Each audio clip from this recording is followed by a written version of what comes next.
नीलम जी, दिलीप जी, हमारे पैनल के साथी भाइयों और बहनें,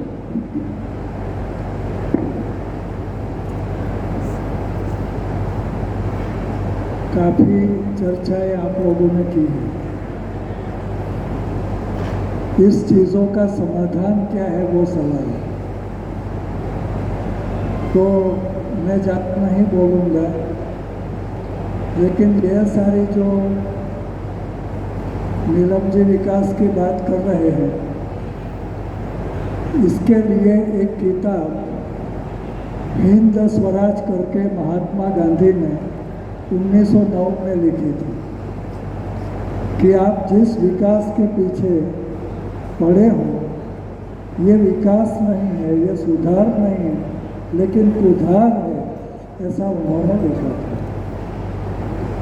और वो अभी हम लोग महसूस कर रहे हैं कि अभी इंसानों का भी काम नहीं बचा है। अभी एआई आ जाएगा, आप लोगों का कुछ शादी भी करनी नहीं, पूछनी, एआई का इस्तेमाल करो, न तो महिलाओं का काम रहेगा न पुरुषों का। इस हालात पर हम लोग पहुंच गए। तो ये जो स्थिति है, ये स्थिति के बारे में हम लोगों को चिंतन करने की आवश्यकता है। और अभी जो हम लोग पर्यावरण वगैरह की बात कर रहे हैं, प्रकृति बचाने की बात कर रहे हैं, लेकिन हम लोगों ने वन विंडो सिस्टम कर दिया है। आपको तुरंत क्लियरेंस मिल जाए ऐसा हो गया। फिर वो इको सेंसिटिव जोन हो, सेंचुरी हो, जो भी कुछ हो, लेकिन अगर उसमें से कुछ खनिज निकल आया या पत्थर भी निकल आया, गया। और अभी हम इतने होशियार हो गए हैं कि अभी दुबई में पानी बेचने वाले हैं। यहाँ पानी की किल्लत है, और पानी हमारे यहाँ गुजरात में तो ऐसा है कि आप सब लोगों की नदियाँ बह के हमारे यहाँ आती है। इसलिए हम अभी नदी जोड़ कर रहे हैं।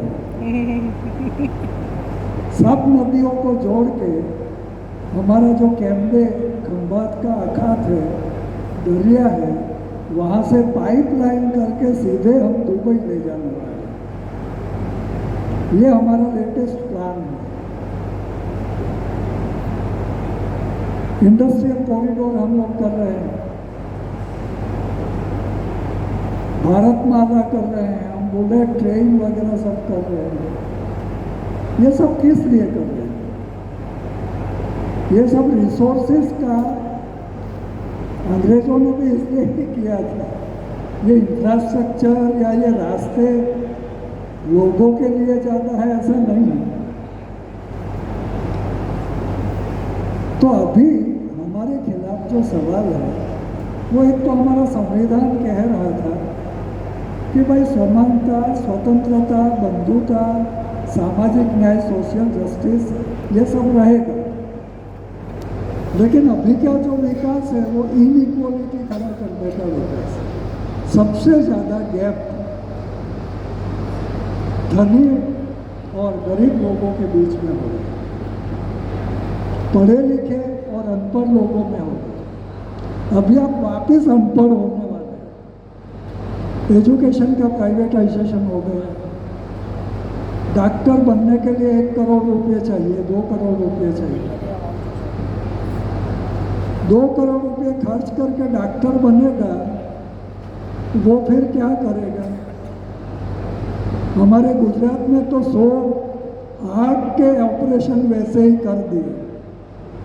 प्रधानमंत्री योजना के पैसे मिल जाए ऐसा करके ऑपरेशन कर दिए, इसमें से 10-12 तो मर गए। तो सोनम जी जो सुबह कह रहे थे, ये चीज़ हम लोगों को समझने जैसी है। Minimum use of natural resources, ये हम लोग जहाँ तक नहीं करते, सादगी जहाँ तक नहीं करते, क्योंकि सिकंदर जब मरने को था, घर जा रहा था, माँ को मिलने का था, तो पूरे वैद वगैरह सबको बुलाए कि मैं 2-3 दिन अगर जिंदा रहूं तो माँ को मिल लूँ। रास्ते में मर गए तो मरते वक्त वो कह के गया कि मेरी ननामी निकले तो मेरे हाथ को खुले रखना कि सिकंदर जैसा बादशाह भी कुछ लेके जाता नहीं। अभी ये सातवीं जी वगैरह ने सब कुछ छोड़ दिया। इनको मानने वाले हम लोग सब इकट्ठा ही करते जाएं ऐसी स्थिति। These are the contradictions. तो हमारे जीवन में आचार में ये सब हो तब जाके हम कुछ कर सकेंगे। और आदिवासियों के बारे में तो ऐसा है कि जितने ज़्यादा प्रकल्प होते हैं इतना ज़्यादा विस्थापन होता है। 3 करोड़ लोग विस्थापित हैं 10 करोड़ में से, और गांव-गांव में भटक रहे हैं। आप लोगों के प्रदेश में से हमारे सौराष्ट्र में जहाँ नर्मदा का पानी गया वहाँ 12 लाख मजदूर विस्थापित होते गए। तो ये स्थिति है, इसलिए मैं लंबा नहीं बोलूँगा, लेकिन हम लोग सब मिलके वापस हम लोग मिलेंगे। सबको मिलना पड़ेगा, सरकार वालों को भी कहना पड़ेगा, क्योंकि ये 3-4 चीज़ बहुत ही थ्रेट है। एक तो हमारा कॉन्स्टिट्यूशन, इसका जो बेसिक फंडामेंटल्स है उस पर कुठरा करते, संसाधन प्रकृति पर कुठरा करते। दूसरा हमारा स्वाभिमान। अभी वो ज़ेलेंस्की और ट्रंप का आपने डायलॉग सुना होगा, आधे रिसोर्सेस मांग रहा है। कल उठ के ये हिंदुस्तान के साथ भी हो गया। तो हमारी संप्रभुता का भी सवाल है, the question of our sovereignty, national sovereignty also. तो ये जो चीज़ें हैं, ये चीज़ें हम लोगों को समझ के कुछ ना कुछ अच्छा काम हम सब लोगों को मिलकर करना पड़ेगा। मुझे आपने सुना, इसलिए धन्यवाद। Thank you.